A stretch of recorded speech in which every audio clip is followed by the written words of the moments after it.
올해 이제 2005년 어류년이 되면서 우리 선생님들께서도 그 언론지상이나 이 방송 매체를 통해서 참 의미 있는 한 해다라고들 많이 말씀들 하고 계십니다. 그래서 한일 국교 정상화가 된 지 40주년이고 또 광복 60전을 맞이하고 을사늑약이 체결된 지 올해 100주년이다. 그래서 남달리 좀 그런 역사에 대한 관심이 고조되고 역사적인 의미 부여를 많이 하고 있습니다. 그래서 흔히들 사람의 나이를 나타내는 말로 이제 우리 한일 국교 정상화가 된 지 40주년, 40세면 이제 불옥이라고들 얘기를 합니다. 그리고 이제 광복 60주년, 이제 환갑이라고도 얘기를 하죠. 회갑이라고도 하는데, 제가 오늘 이렇게 말씀드릴 그 3.1운동은 올해가 86주년입니다. 그래서 이제 88세가 되는 나이를 미수라고 이렇게 얘기하는데, 꼭 이 나이가 중요한 건 아닌 것 같습니다. 그래서, 3.1운동에 대해서 뭐, 그간에 학교에서 아마 어떤 주제보다도 논문도 제일 많이 발표가 된 주제고, 제가 국가보훈처에 이렇게 한번, 여쭤봤습니다만은, 아직 정확한 통계는 없습니다만은, 3.1 운동으로 포상을 받은 포상자가 독립운동 유공자가 제일 많습니다. 그래서 이 3.1 운동에 대해서는 뭐, 제가 새삼스럽게 말씀드리지 않더라도 우리 여러 선생님들이 잘 아시는 내용인 것 같아서, 제가 오늘, 제 강연에 앞서서, 오늘 이 강연에 딱 맞아 떨어지는 평소에 제가 굉장히 좋아하는 시를 하나 소개를 드리고 3.1 운동에 대해서 좀 말씀을 드리고자 합니다. 시 제목이 초혼이라는 시입니다. 아마 그 김소월 선생의 시 초혼은 널리 알려져 있습니다. 근데 제가 지금 소개 드리고자 하는 이 초혼이라는 시는 조지훈 선생께서 쓰신 시입니다. 초혼이라는 시 제목 밑에 조지훈 선생께서 이렇게 쓰셨습니다. 선구자의 영혼 앞에 바치는 시, 이렇게 쓰시면서 아마 제가 오늘 말씀드릴 내용보다도 아마 우리 가슴에, 우리 독립운동사와 관련해서 우리 가슴에 정말 와닿는 시가 아닌가 해서 제가 조금 염치불구하고 이 시를 먼저 소개를 드릴까 합니다.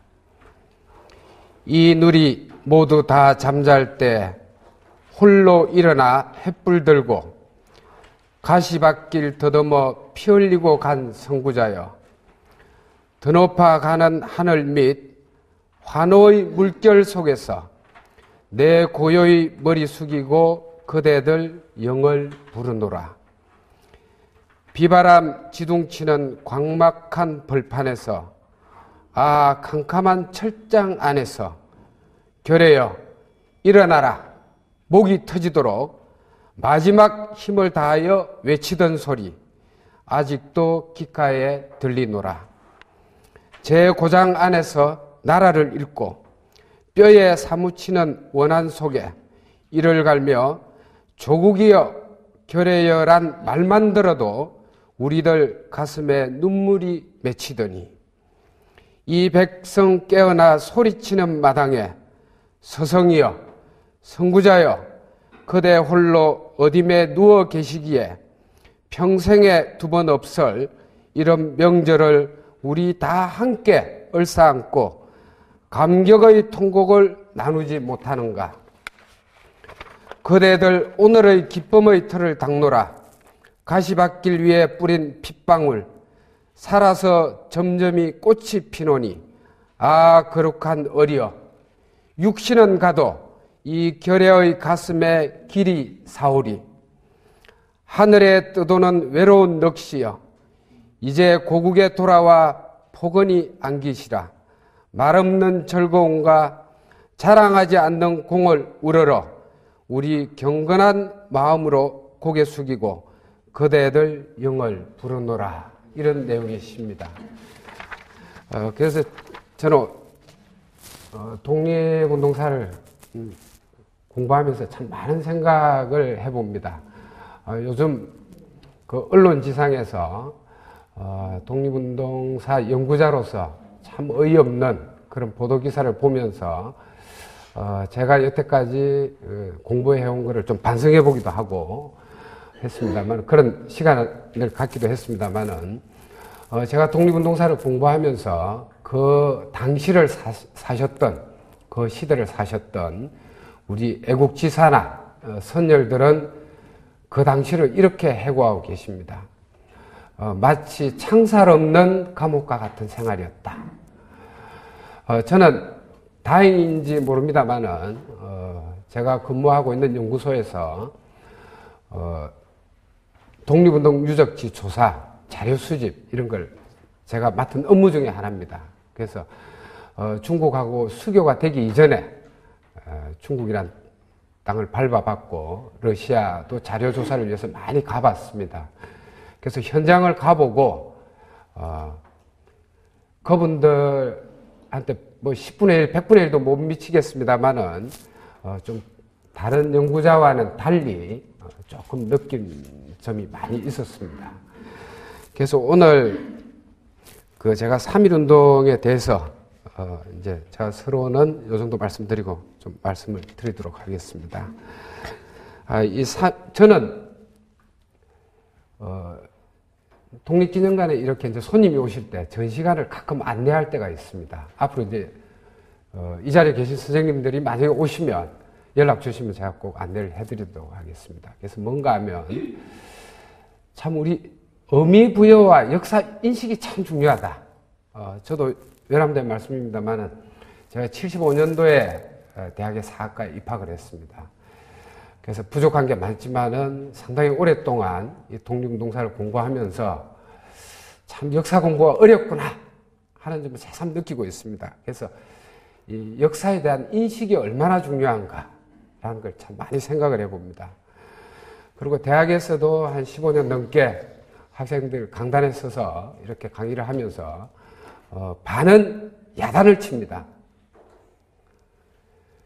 이렇게 수업을 하면서 학생들한테 제가 물어봅니다. 역사가 재미없느냐? 학생들이 재미없다 그러더군요. 왜 재미가 없느냐? 역사책은 펼치면 전부 한자투성이다. 두 번째, 역사를 가르치는 선생님들은 잔소리가 많다. 그래서 제가 그랬습니다. 역사가 원래 잔소리다. 그리고 세 번째는 과제물을 많이 내준다는 겁니다. 그래서 대학의 주인공은 학생이구나. 그래서 요즘은 좀 수업 방식을 많이 바꿨습니다.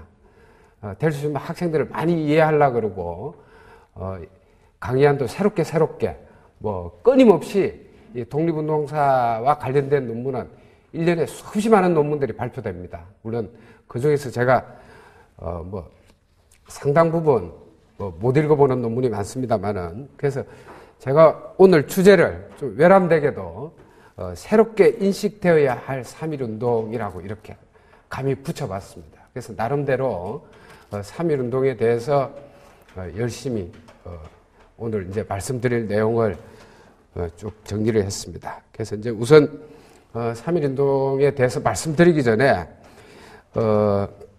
이 3.1운동 그동안에 이 3.1운동 3.1운동이 일어나게 된 동기에 대해서 굉장히 왜곡된 견해들이 많이 제기가 됐습니다. 그동안에 이제 3.1운동이 일어나게 된 동기를 주로 미국 대통령 윌슨의 민족 자결주의를 많이 얘기를 했습니다. 그리고 두 번째는 28 독립선언을 얘기를 했고, 최근에 와서는 광무 황제의 갑작스런 서거, 그 독살설이죠. 일제의 독살설 부분에 굉장히 비중을 많이 두고 얘기를 하고 있습니다. 그래서 그 본론에 들어가기 전에 3.1운동 발발 동기에 대한 그 잘못된 견해들에 대해서 제가 조금 미리 설명을 좀 올리도록 하겠습니다. 미국 대통령 윌슨이 주창한 민족 자결주의라는 것은 제1차 세계대전 중인 1918년 1월 8일에 미국 대통령 윌슨이 강화 원칙으로 14개 조항을 발표를 합니다. 그 조항 중에 전후 문제 처리를 위한 방안의 하나로 이렇게 윌슨 대통령이 제창한 것이 바로 민족 자결주의입니다. 근데 이제 제1차 세계대전이 끝난 그 다음에 1919년이 되겠습니다. 19년 초에 파리에서 파리 강화회의가 이제 개최되었는데 일각에서는 우리 3.1운동이 이런 기회를 이용해서 3.1운동이 일어났다라는 주장이 굉장히 오랫동안 얘기되고 있었습니다. 그런데 이 민족 자결주의라는 것은 그 당시에 제1차 세계대전을 겪으면서 지금도 세계 평화, 인류 평화를 얘기를 합니다만은 세계 평화를 위한 그런 사조들이 굉장히 많이 이렇게 팽배해 갔습니다. 그래서 이것이 한민족의 우리 독립운동을 촉진시킬 수 있었던 점은 뭐 전혀 없지는 않습니다. 그런 점은 전혀 없다라고 이렇게 부인할 수는 없습니다만은 우리 이 3.1운동이 전적으로 민족 자결주의의 영향으로 일어난 것은 아니라는 말씀입니다. 그래서 윌슨 대통령이 민족 자결주의를 처음으로 밝힌 것은 미국이 제1차 세계대전에 참전하기 전인 1916년 5월 27일이었습니다. 그리고 이 민족 자결주의 사상은 어떠한 그 당면적인 그 구체적인 정책이 아닙니다. 이거는 세계 질서의 기본적인 보편적인 이념으로 제창됐던 겁니다. 그래서 이에 대해서 민족 자결주의에 대해서 우리 재미 동포들 사이에서도 이걸 우리가 어떻게 우리 민족 자결을 전 세계에 선언할 수 있는 기회로 인식하고 반응을 보인 사례도 있고, 두 번째 일본 동경의 한국 유학생들도 민족 자결주의에 대해서 반응은 나타납니다. 그리고 세 번째로 이제 중국으로 망명해서 독립운동을 하는 우리 독립운동가들 중에서도 이 민족 자결주의 이후에 독립운동을 위한 방안들이 논의된 적은 있습니다. 그럼 제가 여기서 우선은 우리 독립운동사가 조금 저는 아직 앞으로도 공부 많이 해야 될 사람이고 소장 연구자로서 제가 우리 독립운동사를 공부하면서 느꼈던 점은 너무 우리 독립운동사가 좀 감정에 치우쳤던 점은 없지 않았나. 일제가 우리나라를 침략했고 일제가 이 지구상에서 유례가 없는 끔찍한 만행을 저질렀다. 물론 일제 만행은 규탄되어야 되고 그러한 내용이 틀린 건 아닙니다만은 그 이전에 왜 우리가 일본으로부터 나라를 빼앗겼을까? 우리의 반성, 이 부분도 관가해서는 안 되지 않나라는 생각을 해봅니다. 이 민족 자결주의에 대해서 그 당시에 일제의 반응은 이렇습니다. 그 조선 총독부 기간지 매일신보를 비롯한 그 당시에 각종 의용신문에서 1916년 5월 31일입니다. 부터 이 5월 31일은 그 윌슨 대통령이 그 민족 자결주의를 처음 밝힌 게 5월 27일입니다.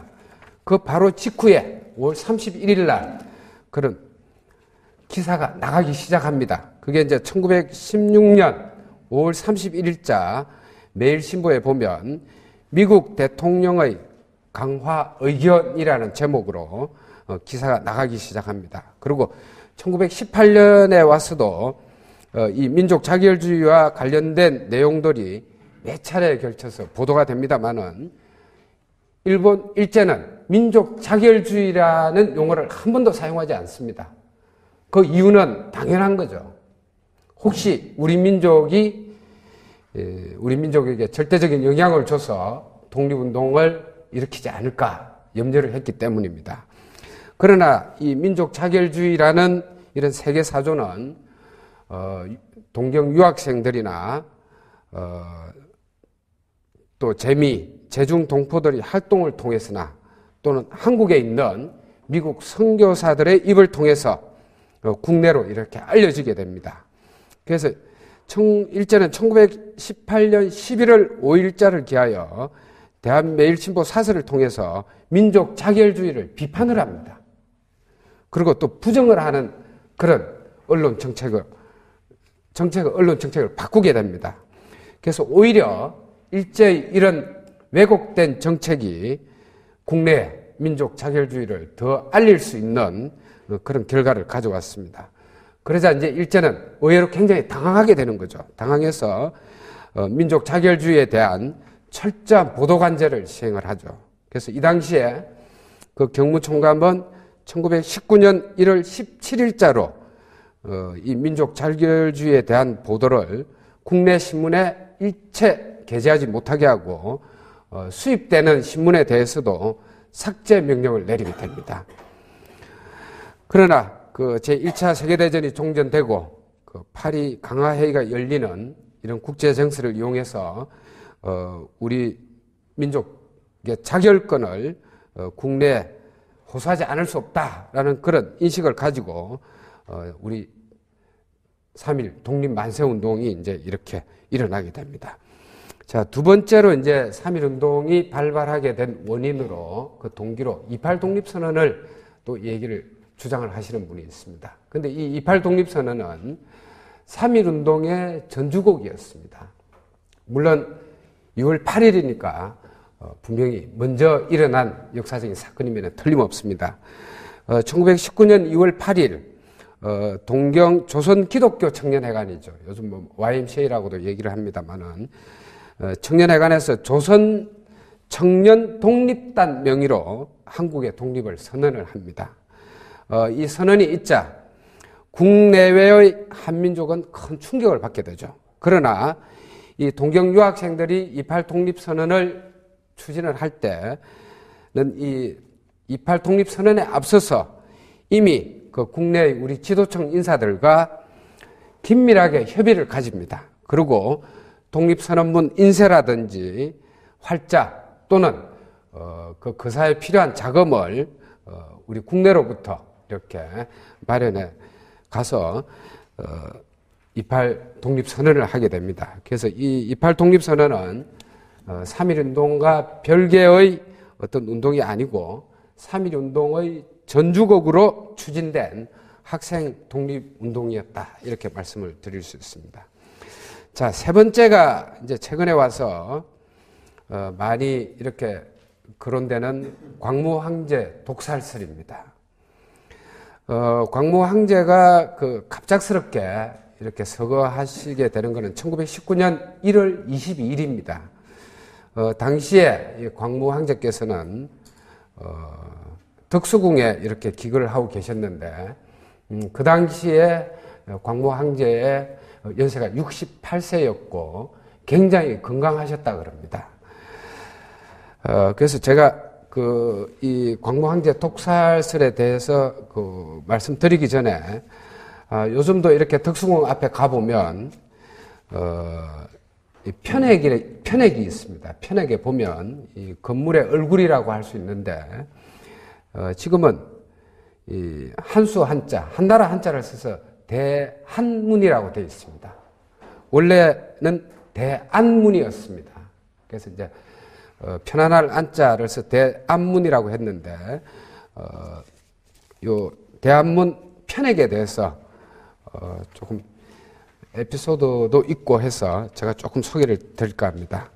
원래 이 대안문은 덕수궁의 정문이죠. 정문인데 이 편안한 안자를 써서 대안문이었습니다.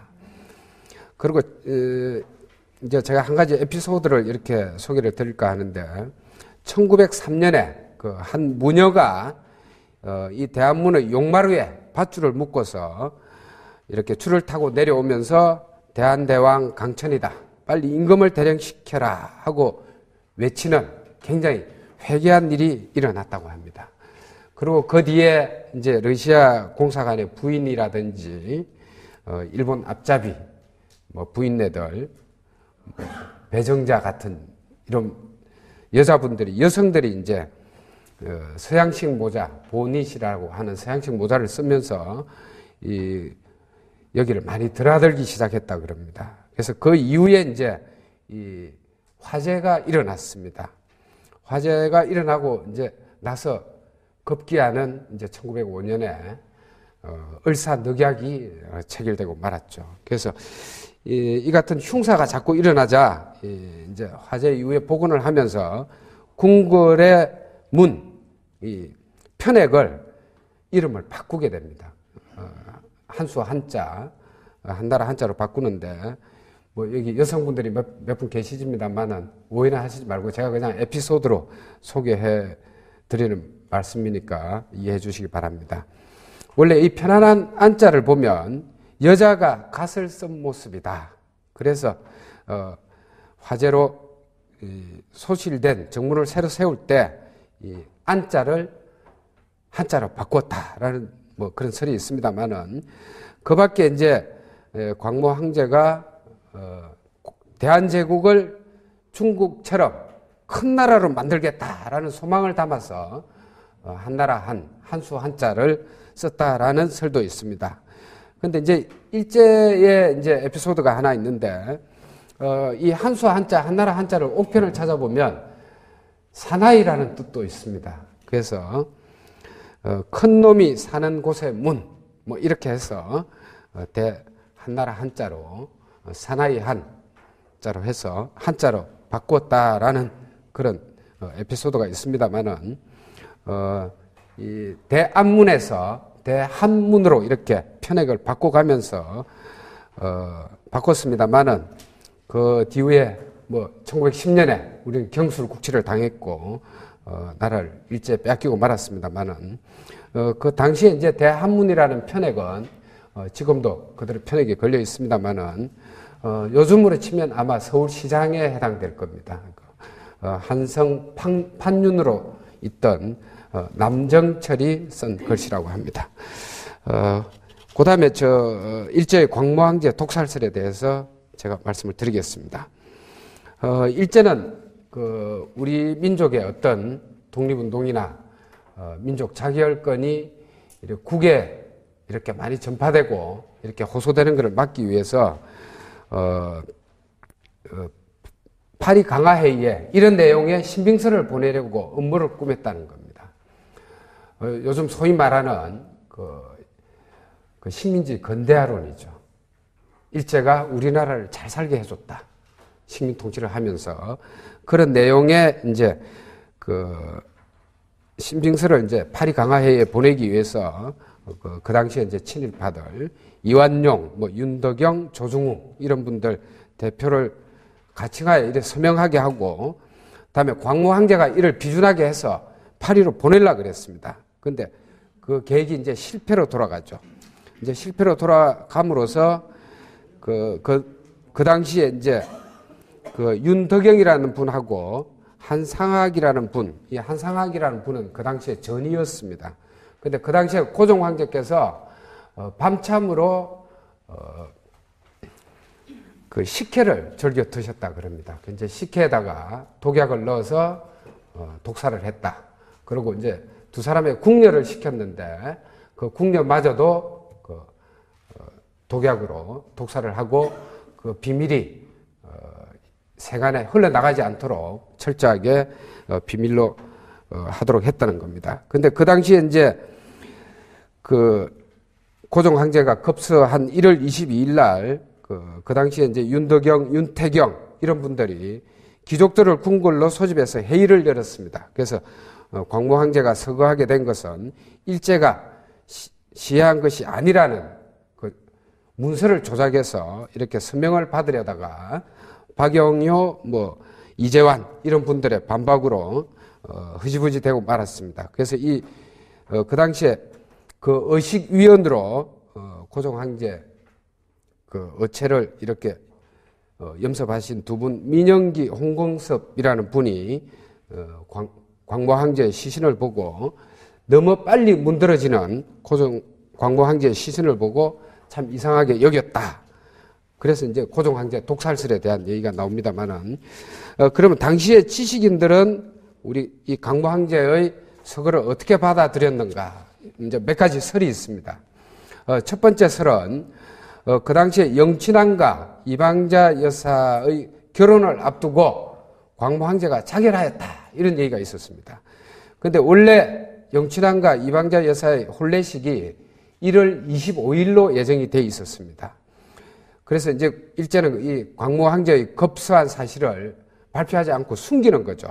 숨겨오다가 이제 그러한 사실들이 세간에 널리 퍼지자 1월 23일 날 광무 황제 그 서거한 내용을 일제가 발표를 합니다.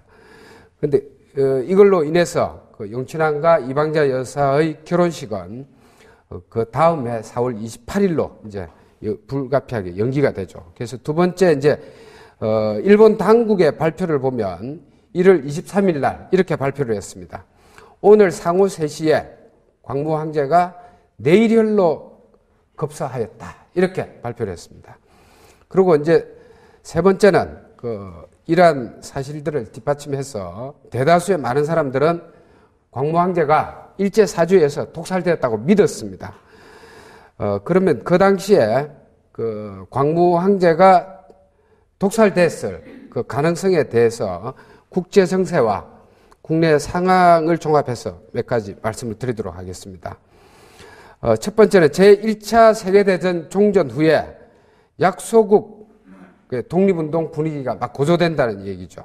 두 번째는 세계 여론에 호소하며 한국민의 독립이 일어날 것에 대비해서 한국민은 일본의 통치에 굉장히 열복하고 감사하고 있다는 문서를 국제회의에 제출해서 국제 여론을 차단하려고 하였다는 점이고, 세 번째는 우리 이 독립운동가들 그 일각에서는 이 광무 황제를 국경으로 이렇게 망명하시게 해서 독립운동의 중심을 세우고 망명을 해서 독립운동을 계속 전개할 그런 계획을 추진했다는 겁니다.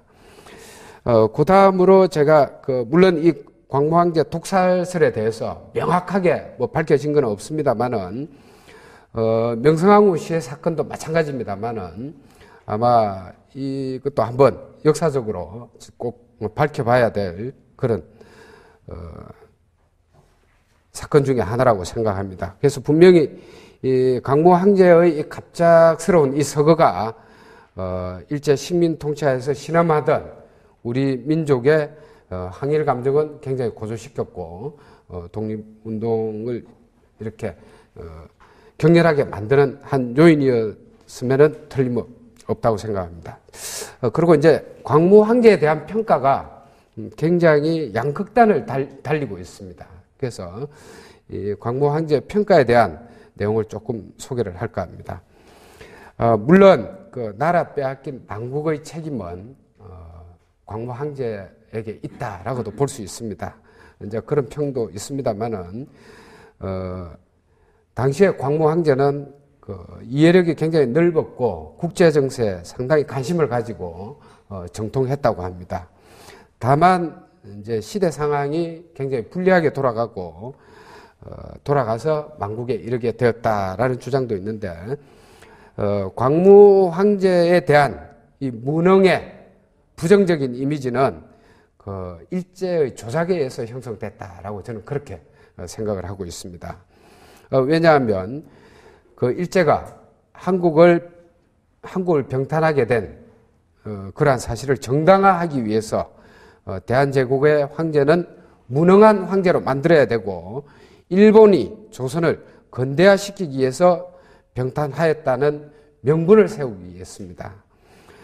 그러나 이 광무 황제는 1905년 11월 17일 그 을사조약이 강제 체결될 당시에도 우리 광무 황제는 결코 인허하지 않았습니다. 그래서 이 을사늑약 무효 친서도 뭐 이렇게 자료가 많이 발굴되고 최근에 학계에서 그 을사조약은 국제법상 무효라는 주장이 많이 제기되고 있죠. 왜냐하면 그 조약문에는 이렇게 국세가 찍히고 그 친필 사인이죠. 고종 황제 수결이 없습니다. 그 수결은 고종 황제가 직접 사인한 수결이 아니고 누군가에서 조작된 수결이다. 그래서 을사늑약이나 한일합방 조약은 국제법상으로 무효다라는 그런 주장이 이제 제기되고 있습니다. 근데 을사늑약이 체결된 지 8일 후에 이 광무 황제는 11월 26일입니다. 그 워싱턴에 체류 중인 헐버트에게 전문을 보냅니다.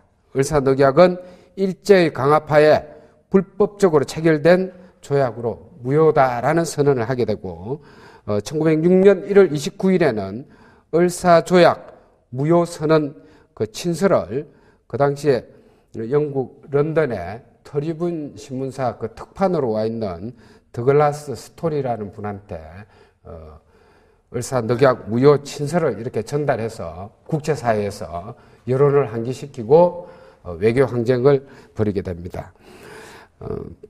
그 다음에 이제 이 의병 전쟁에 관련해서 광무 황제는 이 의병 전쟁에 중심이 있었다라는 주장도 있습니다만은 암암리에 의병 전쟁을 지원한 것은 사실입니다. 왜냐하면 1907년에 이강년 의병장, 정환직 의병장 등에게 밀지를 내려보냅니다. 의병 전쟁을 일으켜라라는 밀지가 지금도 자료로 남아 있습니다. 이제 제가 그 3.1운동에 대해서 이제 그 서론 부분에서 이제 이런 그 민족 자결주의나 28 독립선언 그리고 광무 황제 독살설 이렇게 이제 말씀을 드렸는데 저는 그렇게 생각하지 않습니다. 그래서 제가 한 5가지로 아마 요즘 그 중국이나 일본 교과서 왜곡 문제가 굉장히 심각합니다만은 중국의 교과서나 일본의 교과서를 보더라도 우리 3.1운동에 대해서는 분명히 언급을 하고 있을 정도로 우리 3.1운동은 우리 민족사에서 굉장히 자랑스러운 우리 독립만세운동이죠. 그래서 저는 첫 번째 역사 인식이 굉장히 중요하다라고 말씀을 드렸는데 제가 본론에 1번에 제가 이렇게 썼습니다. 의병전쟁이 3.1운동으로 재현되었다. 저는 이렇게 그런 생각을 가지고 있습니다. 그 내용은 여러분들 우리 선생님들 잘 아시는 그 민족사학자고 상해 대한민국 임시정부 2대 대통령을 역임하신 그 백암 박원식 선생께서 두 권의 저서를 내십니다. 그래서 한 권은 1916년에 발간하신 그 애통할 통자를 써서 한국 통사라는 책을 내시고 1920년에는 한국 독립운동 지혈사라는 책을 간행을 하십니다. 근데 이제 백암 선생님께서 이 책을 그냥 쓰신 게 아니고 그 책을 이렇게 쓰시게 된 이유를 서문에뿐만 아니고 책 내용 속에 분명히 밝히고 계십니다. 그래서 저는 그 이 의병에 대해서 조금 말씀을 올리도록 하겠습니다. 백암 박원식 선생은 의병을 이렇게 말씀을 하셨습니다. 이 충의에 민군이 없었던들 무엇을 가지고 일제 침략자에 대해 우리 민족이 싸웠다는 말을 할 수 있겠느냐라고 반문을 하셨고 또한 이 전쟁으로 우리 의병전쟁을 얘기하는 거죠. 15만 명이나 전사하였으며 일제는 의병을 말살하기 위해 이 나라 삼천리 강토에 새 조각 하나 남지 않게 무기란 무기는 모조리 빼앗아 갔다라고 폭로를 하셨고 의병전쟁의 의의를 그 성패에 따라 평가하는 태도를 비판하고 만일 의병이 이기고 진 것을 가지고 평가한다면 의병의 본질을 천박하게 이해하는 것이라고 경고를 하시기도 하셨습니다. 그런데 이 의병의 개념에 대해서 그 당시에 이 외국의 특파원이나 선교사들로 와 계셨던 분들이 조금은 번역을 해서 이렇게 소개를 하면서 우리 의병의 개념을 조금 잘못 전달하고 계신 부분이 있어서 제가 조금 말씀을 드리도록 하겠습니다. 영국 데일리 메일지의 기자로 그 종공 기자로 와 있던 맥켄지라는 분이 있습니다. 이분이 이제 남기신 우리 의병에서 유일하게 아마 제가 오늘 사진을 좀 준비해 가지고 오지 못했습니다만은 그 사진 한 장 속에 우리 의병의 모습이 많이 들어 있습니다. 이제 그 사진은 1907년에 이제 신식 군대 해산령이 내리고 난 이후에 우리 신식 군대가 의병으로 합류하게 돼서 그 배경을 보면 저 깊은 산중입니다. 산중에서 이제 신식 군대 이렇게 군복을 입고 계신 분도 있고 한 요즘으로 치면 아마 우리 청소년에 해당되겠죠. 한 15 정도 돼 보이는 어린 청소년이 총을 들고 있는 모습, 아마 우리 선생님들 기억하실 겁니다. 그 사진을 유일하게 남기신 분인데, The Tragedy of Korea라는 한국의 비극이라는 책을 이렇게 발간을 하셨는데, 우리 의병을 이렇게, 영역을 이렇게 하셨습니다. Righteous Army. 그대로 하면 정의의 군대죠. 물론, 정의로운 면은 있습니다만은, 원래 우리 의병의 개념은 Righteous Army가 아니죠. 그 영어로 표현하자면, 그냥 자발적으로 일어난, 국가의 부름이 없이도 자발적으로 일어난 그 의용군 개념이죠. 영어로 하면 이제 발룬티어 아미 뭐 이렇게 의용군 개념입니다. 그리고 이제 두 번째 이제 박은식 선생은 의병의 개념에 대해서 이렇게 설명을 하고 계십니다. 의병이란 민군이다. 국가가 위급할 때 즉시 의로서 일어나 조정의 명령을 기다리지 않고 종군하여 싸우는 자이다. 이렇게 말씀을 하셨습니다. 근데 선생님 조금 외람된 말씀인지 모릅니다만은 우리 한국 문화는 참 다양한 것 같습니다. 그래서 저는 이 의병을 이렇게 개념에 대해서 의병을 공부하고 정리하면서 우리가 흔히 이렇게 사극을 보게 되면 우리 그 당시에 우리 조선시대나 이래 포졸들 군복을 보면 꼭 흰색하고 검은색이 있습니다. 그리고 깃발은 대개 붉은 깃발을 많이 쓰는데 제가 너무 이렇게 앞서가는 생각인지 모르지만은 한국 고유의 이불의 특색이 이제 그 위는 붉은색이고 밑은 검은 천입니다. 그래서 아마 이게 오늘날의 바로 민방위, 우리 의병이 국가의 부름이 없어도 이불천을 뜯어서 한시라도 국가를 위해서 나가서 이 나라를 지키는 그게 바로 의병이 아니었나. 우리 이불 문화와 연관지어서 그런 부분도 그렇게 설명이 가능하지 않나 하는 생각을 해봤습니다. 또한 그 백암 선생은 그 의병은 우리 민족의 국수다 이런 말씀도 하셨고 나라는 망해도 의병은 망하지 않는다 이렇게 말씀을 하셨습니다. 그래서 이 의병은 구한말의 의병뿐만 아니고 더 거슬러 올라가서 삼국시대로 거슬러 가서 고구려나 백제 의병 또는 고려의 항몽 또 임난 의병 한발 의병 같이 그 민족사의 맥락을 쭉 이어서 일어난 것이지 단순한 배일 감정으로 일어난 우발적인 운동이 아니라고 생각합니다. 또 한 분은 황현 선생, 황매천 선생은 그 1910년에 이제 우리가 경술국치를 당할 당시에 이제 스스로 순국을 하셨는데 매천야록이라는 유고집에 애국적인 한말 의병투쟁을 높이 평가를 하셨습니다. 그러면서 매천 선생께서는 이렇게 의병에 대해서 자신의 생각을 글로 남기셨습니다.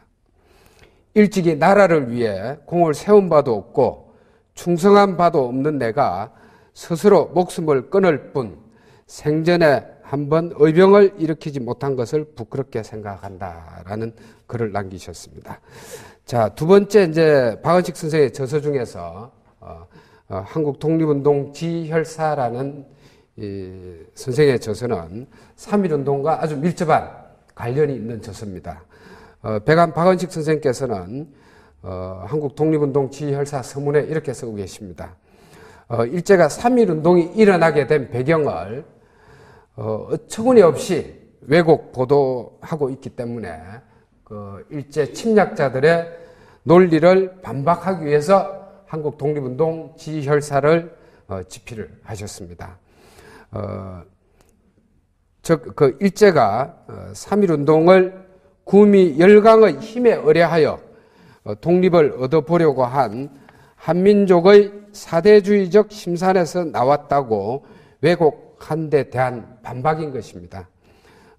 그리고 박은식 선생은 3.1운동은 결코 제1차 세계대전 후의 국제정세 변화를 이용한 기회주의적인 독립운동이 아니라 1910년 한국이 일제 강점당하기 이전부터 시작된 의병전쟁의 연결이다. 이렇게 주장을 하셨습니다. 그래서 다시 말하면 이 3.1운동은 의병전쟁으로 3.1운동이 재현되었다라는 그런 이제 역사 인식을 가지고 계시고, 저도 상당 부분 꼭 민족 자결주의의 영향으로 일어난 것만은 아니다. 오히려 우리 역사의 맥락을 가지고 의병전쟁이 3.1운동으로 재현되었다라고 생각합니다. 자, 두 번째는 이 3.1운동은 자발적인, 쉽게 얘기하면 범국민운동이라고 이렇게 쉽게 말씀드릴 수 있고, 전 민족적인 운동입니다. 누구 주체도 없고, 근데 우리 선생님들 잘 아시다시피, 우리 민족 대표 33세분의 이렇게 세 분을 살펴보면 다 종교계 인사들로만 구성이 되어 있습니다. 그 당시에 상당한 지식인들이 사회 각계각층에 많이 있었을 텐데, 왜 민족 대표 33일은 전부 종교계 인사들만 구성되어 있나? 좀 우리가 의아심을 가져볼 필요가 있습니다. 그 이유는 바로 이제 그 당시에 이제 전 세계 거의 80%가 제국주의의 이제 식민 통치를 받는 그런 통치를 받는 약소민족들이 많았는데, 이 제국주의도 유형이 상당히 다릅니다. 프랑스형도 있고, 영국형도 있고, 네덜란드형도 있고, 한데, 이 일제의 식민 통치는 아마 이 지구상에서 참 유례가 없이 잔혹한 식민 통치였다는 게, 그 당시는 종교 조직 외에는 일제가 언론, 출판, 결사, 집회 모든 자유를 박탈을 했기 때문에 종교 조직 외에는 이 조직을 가질 수 있는 사회 조직 기반이 없었습니다. 그래서 이제 민족 대표 33분이 전부 종교계 인사들로만 이렇게 구성되게 된 한 원인이 되겠습니다.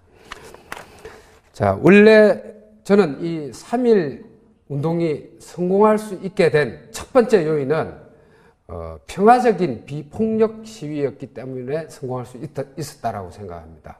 원래 이 3.1 운동을 계획하고 추진하던 것은 원래 천도교계죠. 천도교계에서 이 당시에 이제 이런 계획을 세우면서 3대 원칙을 정했습니다. 그 첫 번째가 대중화할 것, 그리고 두 번째는 일어나할 것, 세 번째는 비폭력으로 할 것, 이런 원칙이 정해졌습니다. 아마 3.1 운동이 폭력으로 이렇게 폭력 시위로 번졌으면 아마 일제가 무자비하게 짓밟아버리고 탄압을 해버렸을 겁니다.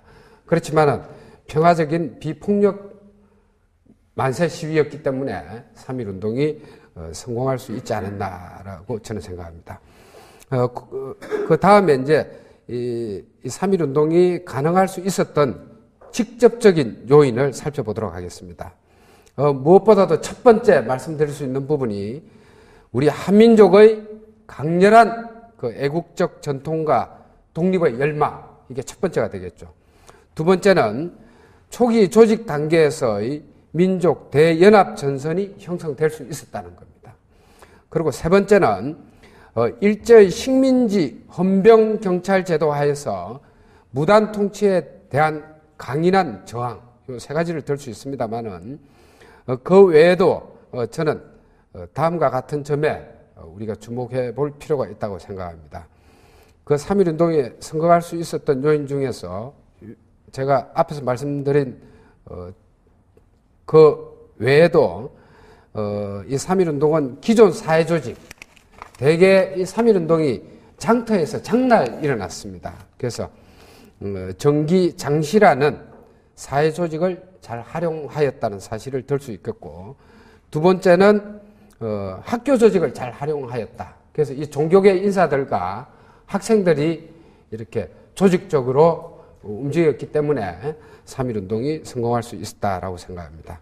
그 다음에 세 번째는 구한말의 애국 계몽 운동의 영향으로 기존의 사회 조직을 잘 활용할 수 있는 그 자발적인 우리 활동가들이 많이 양성되어 있었다라는 점을 들 수 있겠습니다. 그래서 제가 앞에서 말씀드린 그 세 가지와 뒷부분에서 제가 말씀드린 이 세 가지 점, 이런 점들이 잘 결합되어서 3.1 운동이 자발적인 전민족적 운동으로 전국에 걸쳐서 폭발할 수 있었다라고 생각합니다. 그리고 세 번째 이제 이 3.1 운동이 갖는 그 의의는 한국인이 사는 곳이면 어느 곳에서나 독립만세 운동이 전개되었다는 점입니다. 물론 제가 국내에서 얘기는 뭐 생략을 하도록 하겠습니다. 1919년 3월 1일에 이제 독립만세 운동이 일어나자 정확하게 한 보름 후쯤 됩니다. 한 3월 15일경에 15일을 전후해서 만주 용정 같은 데서는 이제 3.13 용정 시위가 굉장히 크게 일어났죠. 그래서 15일을 전후해서 국내까지 많이 파급이 됐습니다. 그래서 서간도라든지 북간도, 혼춘 또는 뭐 연해주 이런 등지에서 미주 지역도 마찬가지입니다만은 독립 축하해, 이미 독립이 될 거라고 전부 이제 다 희망을 가졌던 거죠. 그래서 우리 교포들이 사는 해외에서 전부 독립 축하해라는 축하식을 가지게 됐고 또 독립 만세 시위 운동을 전개하게 됩니다.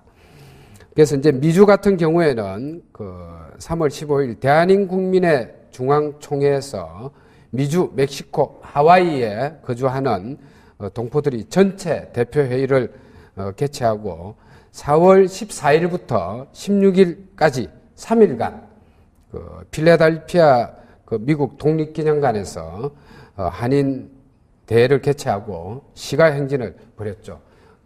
이 당시에 이제 사진 자료 같은 거는 다 지금도 많이 남아 있습니다.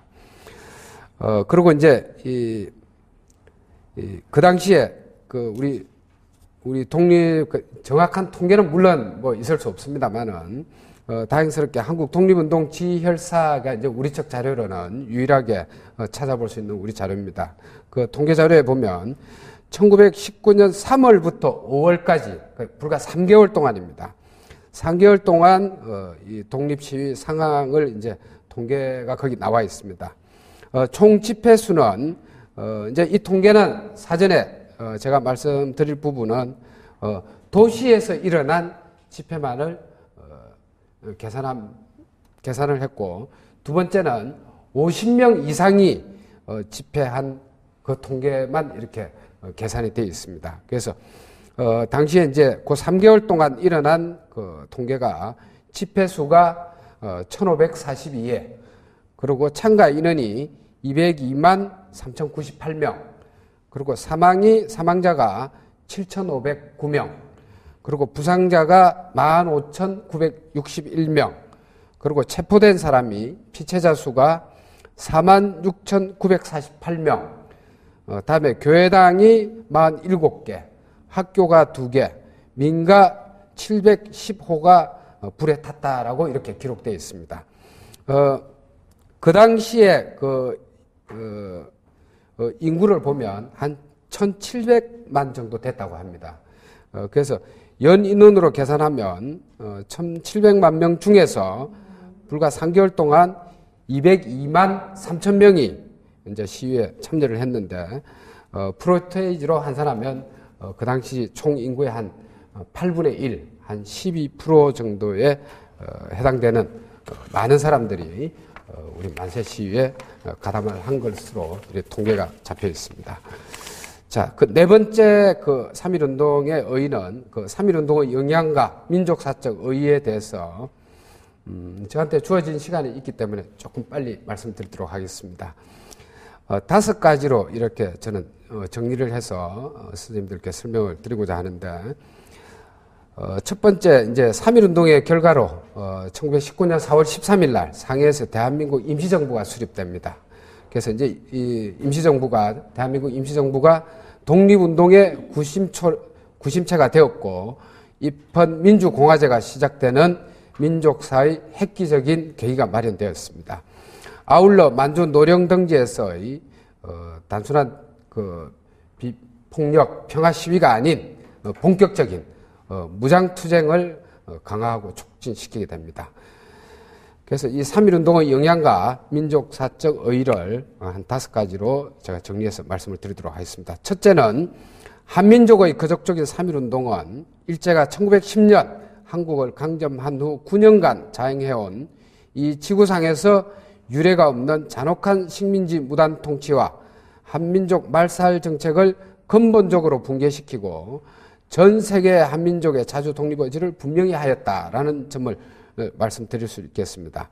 두 번째는 3.1운동은 한민족 내부의 독립운동 역량을 어떠한 힘으로도 일제가 파괴할 수 없도록 대폭 강화되었고 이후 독립운동의 원동력을 구축하였다는 점입니다.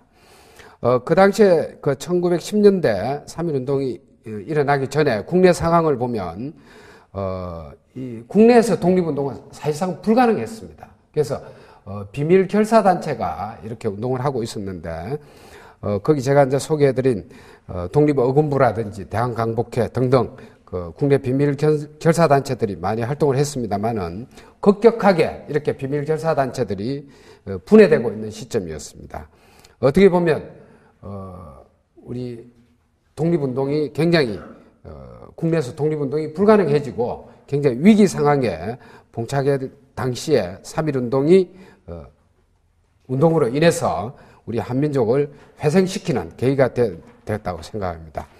근데 이제 제가 그 세 번째 보시면 그러면 3.1운동 이전하고 이후하고 변화된 게 어떤 건가 상당히 좀 궁금하실 겁니다.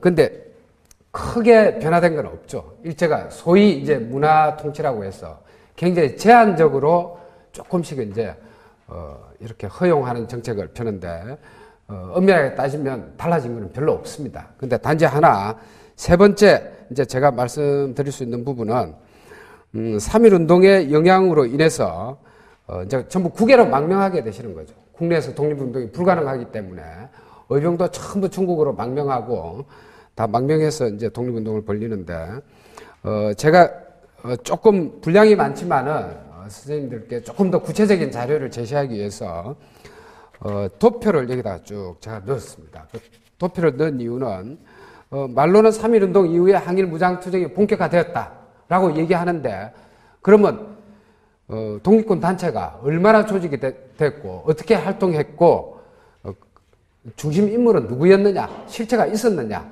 그런 이제 증거로 제가 이제 좀 설명을 드리고자 제가 조사한 내용은 3.1운동 이후인 1919년과 20년 내 결성된 독립군 단체만 대상으로 해서 조사를 했습니다. 그리고 그 글씨체가 조금 다른 궁서체로 되어 있는 부분은 러시아 노령 지역에서 결성된 독립군 단체입니다. 그 중에서 제가 한 가지만 조금 설명을 드리도록 하겠습니다. 12번에 보시면 북로군정사서라고 되어 있습니다. 대한군정사서라고도 하는데 이 북로군정서 그 비고난에 보시면 중광단, 정의단, 군정의 북로군정서로 명칭이 개편됐다 이렇게 되어 있는데 이 중광단이나 정의단이라는 독립군 단체는 우리 대종교 교인들이 만드는 독립군 단체입니다. 원래 중광이라는 뜻이 대종교에서 중광절 그러죠 이제 그 의미입니다. 다시 세운다 그런 뜻인데 그래서 이 우리 항일 무장 독립운동에서 가장 큰 성과로 청산리 대첩을 들고 있습니다만 이 청산리 대첩에 참여했던 부대들이 그 연합 부대들이 다 참여한 거죠. 한 부대가 한 건 아니고 서로군정사라든지 북로군정서 특히 이 북로군정서는 특히 대종교 교인들이 많이 중심이 돼서 만들어진 독립군 단체입니다. 그래서 구체적으로 어떻게 항일 무장투쟁이 일어났으며 우리 독립군 단체들이 실제 얼마나 조직이 됐느냐 그걸 이제 조금 제가 이해를 돕기 위해서 이 도표를 제가 조사해서 여기 붙였습니다. 자, 네 번째는 제가 앞에서 조금 말씀드렸습니다만은 일제 이 식민지 무당 통치와 민족 문화 말살 정책이 이제 일단은 조금 제동이 걸렸습니다만은 언론, 출판, 집회, 결사에 대해서 굉장히 제한적으로 일제가 이제 조금 허용을 하는 정책을 펴니다. 그러나 이제 그 새로운 이제 움직임, 운동이 일어나게 되는 거죠. 그러나 그 민족 보존을 위한 민족 문화 운동이라든지 민족 실력 양성 운동을 전개할 수 있는 새로운 움직임, 깃털이 이제 이렇게 마련돼 가는 계기가 바로 3.1 운동이었습니다. 그 다음에 다섯 번째로 1920년대에 들어서면서 사회주의 운동, 뭐 농민 운동 해서 노동 운동, 그래서 굉장히 각계각층의 다양한 운동이, 새로운 사회 운동이 많이 일어나게 됩니다. 3.1 운동의 영향으로 국내에서 농민 운동이라든지 노동 운동, 또 형평 운동, 뭐 여성 운동, 소년 운동, 뭐 또 새로운 사회 운동이 다양하게 일어나게 됩니다. 사회 문화 운동이 이제 폭넓게 일어나게 되는 겁니다. 자, 그 다섯 번째는 그 3.1 운동의 세계사적 의의가 되겠습니다. 그 우리 역사를 너무 미화시켜서도 안 되고, 우리 역사를 너무 폄하시켜서도 안 됩니다만은, 이 3.1 운동이야말로, 저는 우리 독립운동사에서 가장 자랑스러운 우리 역사임에 틀림이 없습니다. 그래서 이 세계사적 의의에 대해서 제가 조금 더 구체적으로, 아마 우리 선생님들이 가지고 계신 발표문에는 조금 빠져있는 내용들에 대해서 조금 말씀을 드리도록 하겠습니다. 3.1 운동의 가장 큰 의의로는 국제적으로 한국의 독립을 보장받는 결정적인 계기를 마련한 데 있다고 하겠습니다. 또한 이 3.1 운동은 제1차 세계대전 직후에 그 성전국이 된 제국주의 열강의 식민지 또는 반식민지 상태에 있던 중국이라든지 인도차이나, 필리핀, 이집트 등의 그 약소민족 독립운동의 대전환의 계기를 열어준 세계사적인 독립운동이었다라고 생각합니다. 3.1 운동은 당시 인류의 4분의 3에 달했던 약소민족에게 자각과 용기를 일깨워준 횃불로 중국의 오사운동이라든지 인도의 사타야그라 샤브와 칠리 수호 운동이죠. 이런 운동은 3.1 운동의 영향으로 일어난 게 분명합니다. 그 당시에 중국에는 그 손문 지도하에서 그 막강한 영향력을 가지고 상해에서 발행된 민국일보라는 신문이 있습니다. 그 신문에 보면 3월 12일자부터 5월 6일까지에 걸쳐서 이 3.1 운동에 대한 보도와 논평을 20회 이상 하고 있습니다. 그래서 3.1 운동을 찬양하고 3.1 운동을 중국 국민들한테 소개하면서 중국 국민을 계몽해서 오사운동에 참여하라고 이렇게 호소를 하고 있습니다.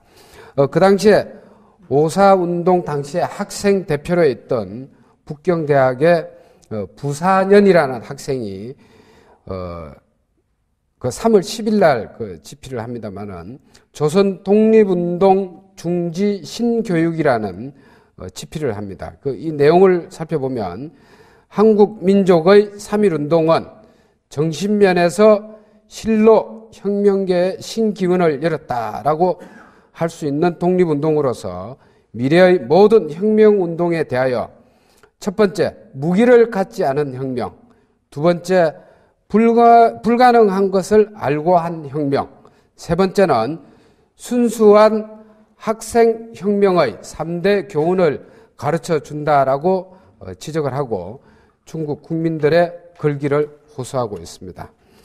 그 다음에 제가 소개해 드릴 수 있는 부분은 인도의 부분입니다. 인도의 우리 여러 선생님들이 잘 알고 계시는 인도 독립운동의 지도자 타고르는 1929년입니다. 3.1 운동 10주년이 되는 해에 3.1 운동의 감명을 이렇게 시로 노래했습니다. 일찍이 아시아의 황금시대에 등불의 하나이었던 코리아, 그 등불 다시 한번 켜지는 날에 너는 동방의 밝은 빛이 되리라 라는 시를 써서 우리의 3.1 운동에 대한 감명을 이렇게 나타냈습니다. 또 독립운동 지도자이고 인도 수상을 지낸 네루는 그의 딸 인디라를 위해서 감옥에서 쓴 세계사 편력이라는 책에서 1932년 12월 30일 3.1 운동의 감명을 이렇게 소개하고 있습니다. 조선, 이 나라는 옛날 명칭으로 불리게 되었다. 상쾌한 아침이라는 뜻이다. 오랫동안 독립을 위한 항쟁이 계속되어 여러 차례 폭발하였다. 그 중에서도 중요한 것은 1919년의 봉기였다. 다음에 조선민족, 특히 청년 남자는 우세한 적에 항거하여 용감히 투쟁하였다. 자유를 찾기 위하여 싸우는 조선민족의 조직체가 정식으로 독립을 선언하고 일본인에 반항했을 때 그들은 수없이 죽어갔고 수없이 일본 경찰에 구속되어 혹독한 고문을 당했다. 그들은 이와 같이 그들의 이상을 위해 순국했다. 일본에 의한 조선민족의 억압은 역사상 실로 쓰라린 암흑의 일장이었다.